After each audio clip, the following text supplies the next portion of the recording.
Hey guys, and in this video, I'm going to be showing you guys this amazing build that uses a new seasonal mod and Season of the Arrival's ruinous effigy weapon.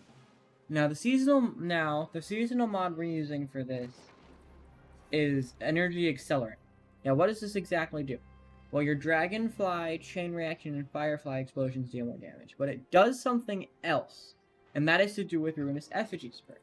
Now, for whatever reason, energy accelerant doesn't just affect dragonfly and that stuff. It affects things like crown splitter, and the topic of today's videos, what ruinous effigy produces. With its transmutation perk, a final weapon blows with this weapon will collapse the victims into a void's transmutation sphere. Now, this transmutation sphere has a light attack, which is just like a little bump with it, a heavy attack, which does a massive amount of AoE, and C, which will drain nearby enemy combatants of health, and I believe it suppresses them. Now, we're not too worried about the guard ability or our light attack. What we are worried about is that heavy. Because as it turns out, the mod Energy Accelerant heavily affects that. And it gives it an incredible buff to the DPS. Now, on its own, the Trace Rifle is actually quite good, because it's got a decent amount of range on it, right? So, for example, in the first encounter of Vogue, you can use this to very quickly burn through the Cyclopses, and that's very nice. But let's just test this on the Infinite Cabal event. Now, that is 120,000 damage. I'll show you again. Let me just find an enemy. As you can see, it did 120,000 damage. You can just pick up the chest. Now, I'll be showing you the other abilities, but without energy accelerant. Let's see how much the heavy attack does. Just equip this mod. And alright, let's kill a boy. Who shall be the lucky test subject. Now, I don't know why Energy Accelerant affects this the way it does, but all I know is that DPS is incredible. And you can see it does 59,000 damage now. Still good, but certainly not good.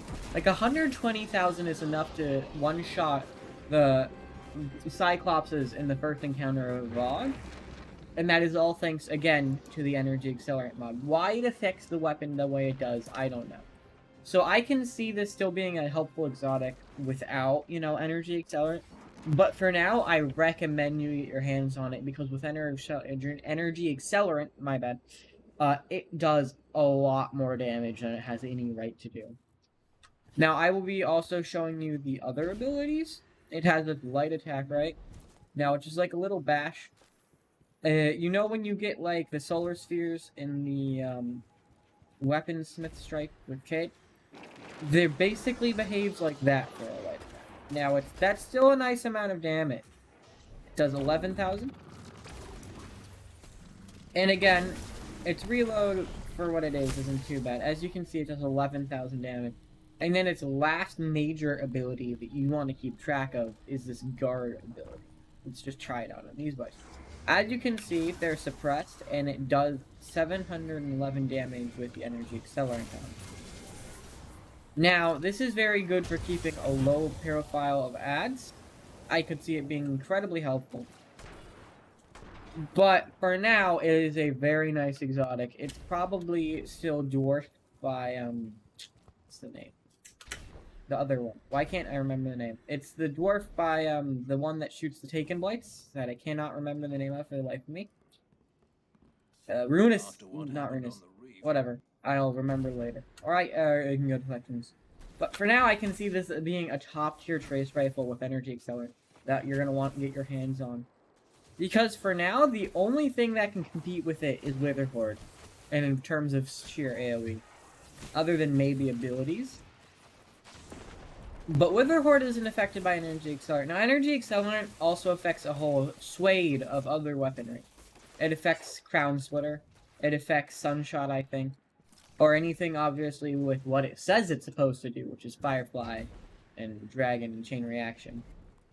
So, if you have a memory indict with a Chain Reaction on it, I could also see that being very helpful. But for now, it is mainly boosting things like Crown Splitter, Energy, and Ruinous Effigy.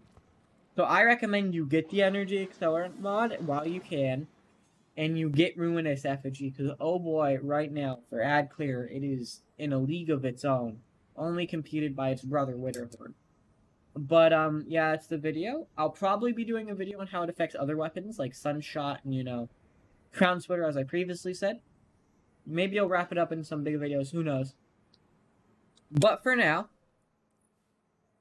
the Birchwood is a peak exotic for ad clear. And for now, if you enjoyed the video, I hope you like and subscribe, and I'll see you all in the next one.